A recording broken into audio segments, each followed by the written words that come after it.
শরীরে ক্যান্সারের সংক্রমণ হবে কিনা তা জানা যাবে আগেই, এমনই এক সুখবর দিয়েছেন যুক্তরাষ্ট্রের হার্ভার্ড এবং নর্থ ওয়েস্টার্ন বিশ্ববিদ্যালয়ের একদল বিজ্ঞানী।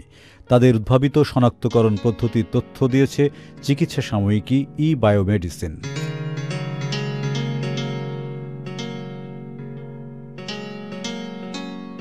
গবেষক দলের প্রধান লি ফাং হাও বলেন, ১৩ বছরে ৭৯২ জন নারী পুরুষের উপর গবেষণা করে এ তথ্য পেয়েছেন তারা।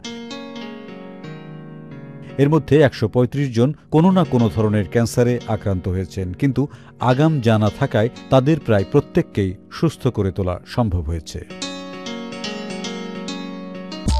NRBC ব্যাংক, সুখবর প্রতিদিন।